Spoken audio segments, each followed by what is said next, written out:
سورہ ہمزہ ایک مکی صورت ہے اور اس میں 9 آیات ہیں۔ بسم اللہ الرحمن الرحیم۔ ویل تباہی ہے، لکلی ہر اس شخص کے لیے، ہمزتن، ہمزتن کا مطلب ہوتا ہے تانے دینا یا پھر عیب ٹٹولنا۔ لمزتن، لمزتن کے بھی 2 مطلب ہیں، برائیاں کرنا یا پھر غیبت کرنا، ٹھیک ہے۔ اب اس آیت کا بامحاورہ ترجمہ دیکھ لیتے ہیں ہم۔ تباہی ہے ہر اس شخص کے لیے جو تانے دینے والا ہو اور برائیاں کرنے والا ہو۔ اس کا یہ بھی ہم کر سکتے ہیں بامحاورہ ترجمہ، بڑی خرابی ہے ہر اس ایسے شخص کے لیے جو عیب ٹٹولنے والا اور غیبت کرنے والا ہو۔ اب اس کی تفسیر دیکھ لیتے ہیں ہم۔ یہاں پہ اصل میں اللہ تعالیٰ کہہ رہے ہیں کہ وہ شخص جو کہ اپنے اوپر کوئی توجہ نہیں دیتا، اس میں کوئی خامی ہے، کوئی خرابی ہے، تو وہ اپنے اوپر اپنی اس خامی کو نہیں دیکھتا، بلکہ وہ دوسروں کو حقیر سمجھ رہا ہوتا ہے اور دوسروں کو تانے دے رہا ہوتا ہے اور دوسروں کے عیب بیان کر رہا ہوتا ہے، چاہے وہ اس بندے میں عیب ہے بھی یا نہیں ہے، لیکن اس نے دوسرے کے عیب بتانے ہیں یا عیب چن چن کے بیان کرنے ہیں، دوسرے کو تانے دینے ہیں، دوسرے کو حقیر سمجھنا ہے، اور اپنے اوپر اس بندے نے کوئی توجہ نہیں دینی ہوتی کہ میرے میں بھی کوئی خرابی ہے یا نہیں۔ یہاں پہ اللہ تعالیٰ کہہ رہے ہیں کہ ہر اس ایسے شخص کے لیے خرابی ہے۔ اب اس کے بعد اس آیت میں جیسے اب آیا نا لفظ ہمزتن اور لمزتن، اب کچھ لوگ کہتے ہیں کہ اس میں ہمزتن اور لمزتن دونوں کے مطلب فرق ہے، کہ ہمزتن وہ شخص ہوتا ہے جو کہ برائی کرے اور لمزتن وہ شخص ہے کہ ہمزتن وہ ہے جو سامنے آپ کے برائی کر رہا ہے، ٹھیک ہے، اور جو لمزتن ہے نا جو آپ کے پیچھے آپ کی غیبت کر رہا ہے، ٹھیک ہے۔ لمزتن کہیں گے جو ہماری پیٹھ پیچھے ہماری غیبت کر رہا ہے، اور ہمزتن وہ ہے جو ہمارے منہ پہ ہماری برائی کر رہا ہے۔ اب اس آیت کی اس سورہ کی دوسری آیت کو دیکھ لیتے ہیں۔ الذی جو جمع کرتا ہے، مالن مال، وعددہ اور گن گن کر رکھتا ہے اسے۔ اس آیت کا بامحاورہ ترجمہ ہوگا جو مال کو جمع کرتا ہے اور گنتا جائے۔ اب اس آیت کی تفسیر دیکھ لیتے ہیں۔ ہم تفسیر دیکھ لیتے ہیں، جیسا کہ اللہ تعالیٰ اس آیت کے اس سورہ کے شروع سے ہی ہمیں بتا رہے ہیں کہ خرابی ہے ہر اس شخص کے لیے۔ اب اللہ تعالیٰ نے کہا ایک تو جو عیب نکالتا ہے دوسروں میں، ایک وہ ہے جو غیبت کرتا ہے دوسروں کی۔ اب یہاں پہ تیسری اللہ تعالیٰ ہمیں اس شخص کی جو کریکٹرسٹکس بیان کرے ہیں نا، اللہ تیسری اس بندے کی کریکٹر یہ ہے کہ وہ اپنے مال کو جمع کر کر کے رکھتا ہے اور اسے گنتا جاتا ہے، یعنی وہ شخص اپنے مال کو سین کر رکھتا ہے اور اسے اللہ تعالیٰ کی راہ میں خرچ نہیں کرتا ہے، اور اپنے مال میں سے اپنے مال کی وہ زکوٰۃ ادا نہیں کرتا یا صدقہ وغیرہ نہیں دیتا، اللہ تعالیٰ کی راہ میں اپنے مال کو خرچ نہیں کرتا ہے، اور جس طرح سے اللہ تعالیٰ نے مال اپنا خرچ کرنے کا حکم دیا ہے اس طریقے سے وہ اپنے مال کو خرچ نہیں کر رہا، بلکہ وہ اپنے مال کو جمع کر کے رکھ رہا ہے اور گن گن کے رکھتا ہے کہ اچھا میرے پاس اتنا مال ہے، اور اس اپنے مال پہ وہ فخر کرتا ہے،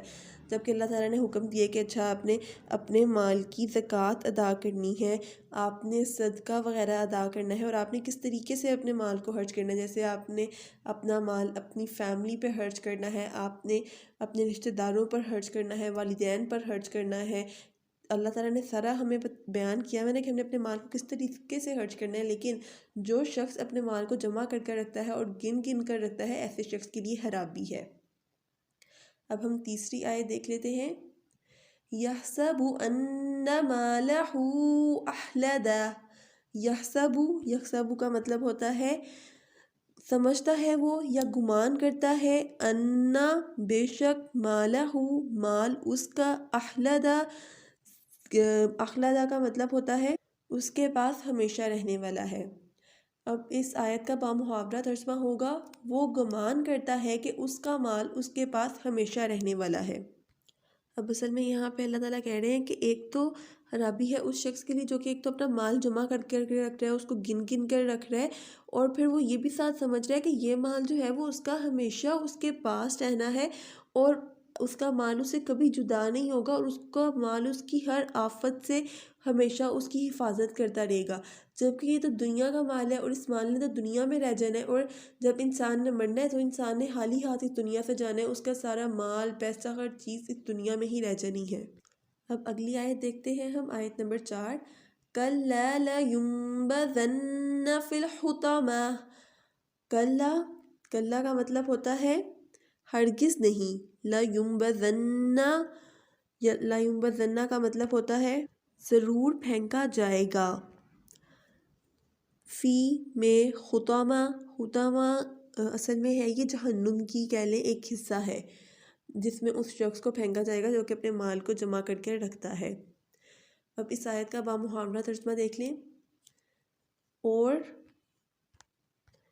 ہرگز نہیں اور وہ ضرور پھینکا جائے گا حطامہ میں۔ اب اس آیت کی تفسیر دیکھ لیتے ہیں ہم۔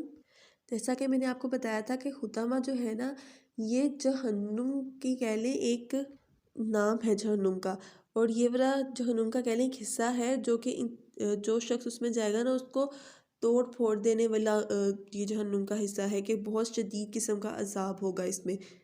اگلی آیت کی طرف چلیے، 5ویں آیت۔ وَمَا أَدْرَاكَ مَا الْحُطَمَةُ، وما کا مطلب ہوتا ہے اور کیا، ادراکا جانو تم، کا مطلب تم ہوتا ہے نا، ادراکا جانو تم، ما کیا، حطامہ حطامہ، اس کا بامحاورہ ترجمہ ہوگا اور کیا جانو تم کیا ہے حطامہ۔ اب اگلی آیت بھی اسی سے کوریلیٹڈ ہے اور پھر اس کا میں آپ کو تفصیل بتاؤں گی۔ اگلی آیت 6 آیت دیکھیے، نار اللہ الموقدہ، نار اللہ، نار کا مطلب ہوتا ہے آگ، نار اللہ اللہ کی آگ ہے، موقدہ دہکائی گئی، اس کا بامحاورہ ترجمہ ہوگا اللہ کی آگ ہے سلگائی گئی یا دہکائی گئی۔ اس کی تفسیر دیکھ لیتے ہیں اب۔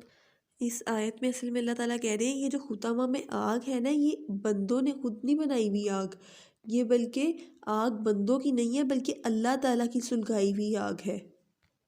اور اس کی کیفیت کچھ نہ پوچھو بلکہ وہ بہت سمجھدار ہے، اور یہ جو آگ ہے یہ دلوں کو جھانک لیتی ہے، یعنی کہ کس کے دل میں ایمان ہے اور کس کے دل میں کفر ہے۔ جس کے دل میں ایمان ہوگا اس کو تو وہ کچھ بھی نہیں کہے گی آگ، لیکن جس کے دل میں کفر ہوگا اس بندے کو وہ جلا کر رکھ دے گی۔ اس آگ کی سوزش جب بدن کو لگے گی نا تو تب وہ فوراً دلوں تک سرایت کرے گی، بلکہ ایک طرح سے یہ کہنا چاہیے کہ دل سے شروع ہو کر جسموں میں سرایت کرے گی، کہ بہت زیادہ تکلیف ہوگی جو بھی شخص اس آگ میں جائے گا، اور وہ شخص کہے گا کہ مجھے اس موت آ جائے، اس سے اچھا ہے اور اس عذاب کا میرے سے خاتمہ ہو جائے، لیکن اس شخص کو موت نہیں آئے گی بلکہ اسی عذاب میں وہ تڑپتا رہے گا۔ اگلی آیت دیکھیے، التی تطلع علی الافئدہ، التی کا مطلب ہوتا ہے جو، تطلع جا پہنچے گی، علی الافئدہ دلوں تک، بامحاورہ ترجمہ ہوگا جو جا پہنچے گی دلوں تک۔ یہ بھی آگ کا ہی اللہ تعالیٰ بتا رہے ہیں کہ آگ یہ اللہ، جیسے ہم نے پیچھے پڑھا ہے کہ یہ جو آگ ہے یہ اللہ تعالیٰ کی سلگائی ہوئی ہے، بندوں کی سلگائی ہوئی نہیں ہے، اور یہ آگ جیسے میں نے آپ کو بتایا تھا کہ دلوں تک پہنچے گی، کہ انسانوں کے دلوں کا حال تک وہ جان لے گی کہ کون ایمان والا بندہ ہے اور کون کافر ہے، اور انسان کو بہت تکلیف ہوگی اس آگ سے۔ اگلی آیت دیکھتے ہیں، انہا علیہم مؤصدہ، انہا بے شک وہ، علیہم ان پر، مؤصدۃ ڈھانک کر بند کر دی جائے گی، اس کا بامحاورہ ترجمہ ہوگا بے شک وہ ان پر ڈھانک کر بند کر دی جائے گی، یا یہ بھی ہم کہہ سکتے ہیں ان کو اس میں موند دیا جائے گا، یا ان پر بڑے بڑے ستونوں میں ایک لوگ جو ہوں گے نا۔ اگلی آیت دیکھیے، فی عمد ممددہ، فی